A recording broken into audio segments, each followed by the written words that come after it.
2025 সালে যারা মাধ্যমিক পরীক্ষা দেবে তাদের জন্য গুরুত্বপূর্ণ পর্ষদের টেস্ট পেপারের ইতিহাসের একটা প্রশ্নপত্র তোমাদের কাছে শেয়ার করছি। এটা কিন্তু তোমাদের 140 নম্বর পেজের একটা প্রশ্নপত্র। এর আগে কিন্তু বাকি সেটগুলো তোমাদের প্রশ্ন উত্তর সমেত করা আছে, তোমরা আমার চ্যানেলের প্লে লিস্টে গিয়ে দেখে নাও। এরকম ধরনের আরও নতুন নতুন ভিডিও পেতে, বিভিন্ন সাজেশান পেতে আমার চ্যানেলের প্লে লিস্টে যাও, ওখান থেকে পেয়ে যাবে। যারা আমার চ্যানেলটি সাবস্ক্রাইব করেছো তাদেরকে অনেক অনেক ধন্যবাদ। আর যারা এখনও আমার চ্যানেলটি সাবস্ক্রাইব করেনি অবশ্যই চ্যানেলটি সাবস্ক্রাইব করে পাশে থাকা বেল আইকনটি ক্লিক করে রেখো। এরকম ধরনের আরও নতুন নতুন ভিডিও কিন্তু তোমরা এখান থেকে পেয়ে যাবে। সেই জন্য এরকম ধরনের আরও নতুন নতুন ভিডিও পেতে অবশ্যই তোমরা সাবস্ক্রাইব করো, কমেন্ট করো, আর ভিডিও শেষে একটা লাইক করো। আর ভিডিওটি কেমন হচ্ছে অবশ্যই তোমরা বন্ধুদের সাথে শেয়ার করো। আর উত্তরগুলো তোমরা দ্রুত করে নাও। এমসিকিউর উত্তরগুলো আমি আর বলছি না, কারণ ভিডিওটি যাতে লং নয়। শুধু আমি কেবল এসএকিউ, সত্য মিথ্যা, বিবৃতি, স্তম্ভগুলো নিয়ে এগুলোই তোমাদের সাথে শেয়ার করছি। তোমরা বাকিগুলো এমসিকিউগুলো তৈরি করে নাও, কারণ উত্তরগুলো কিন্তু দেওয়া আছে। তোমরা দ্রুত এগুলো একটু প্র্যাকটিস করে নাও। এরকম ধরনের সেট থেকেই তোমরা যদি প্র্যাকটিস করতে থাকো তাহলে ফাইনাল পরীক্ষা দেখবে তোমাদের কোনো অসুবিধা হবে না। আমি 2 দাগের উত্তরগুলো তোমাদের জানিয়ে যাচ্ছি। এখানে 2 দাগ প্রতিটি উপবিভাগ থেকে অন্তত একটি করে মোট 16টি প্রশ্নের উত্তর করতে হবে। এখানে 1 নম্বরে 16টি প্রশ্নের উত্তর করতে হবে। উপবিভাগ 2-1 একটি বাক্যে উত্তর করতে হবে। 1 দাগ কলকাতা বিশ্ববিদ্যালয়ের প্রথম ভারতীয় উপাচার্য কে ছিলেন? উত্তর হবে স্যার গুরুদাস বন্দ্যোপাধ্যায়। তারপরে হবে 2 দাগ ভারত কোন বছর রেলপথ প্রবর্তিত হয় ভারতে? উত্তর হবে 1853 সালে, এটা প্রবর্তন করে লর্ড ডালহৌসি। তারপরে 3 দাগ কত খ্রিস্টাব্দে নীল কমিশন গঠিত হয়? উত্তর 1860 খ্রিস্টাব্দে। তারপরে 4 দাগ উষা মেহতা কোন আন্দোলনের সঙ্গে যুক্ত ছিলেন? উত্তর হবে ভারত ছাড়ো। তারপরে আসবো 2 ঠিক বা ভুল নির্ণয় করতে হবে। তোমরা প্রশ্নপত্রটি ভালো করে দেখো আর এগুলো বেশি বেশি করে প্র্যাকটিস করো। যারা এখনও পর্যন্ত আমার চ্যানেলটি সাবস্ক্রাইব করেনি অবশ্যই কৃতজ্ঞতা সহ চ্যানেলটি সাবস্ক্রাইব করে রেখো। তারপরে 2-1 দাগ সোমপ্রকাশ পত্রিকার সম্পাদক ছিলেন দ্বারকানাথ বিদ্যাভূষণ, এটা ঠিক। তারপরে 2 দাগ প্রথম ভারতীয় সব ব্যবস্থা ছিলেন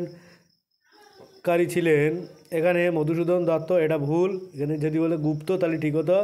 তারপরে 3 দাগ বাংলা সশস্ত্র বিপ্লব আন্দোলনের অন্যতম নেত্রী ছিলেন বাসন্তী দেবী, এটা ঠিক। তারপরে আসবো 4 দাগ ডক্টর অনিল শীল 18 শতককে সভা সমিতির যুগ বলে অভিহিত করেছেন, এটাও ভুল হবে। তারপরে আসবো এখানে স্তম্ভ মিলিত হবে বীরেন্দ্রনাথ শাসমল, এটা হবে কৃষক আন্দোলন। তারপরে 2 দাগ টমাস ব্যাবিংটন মেকলে, এটা হবে পাশ্চাত্য শিক্ষা। তারপরে 3 দাগ কেশব সেন, এটা হবে নববিধান। আর 4 দাগ ড্রিঙ্ক ওয়াটার বেতুন, এটা হবে হিন্দু বালিকা বিদ্যালয়।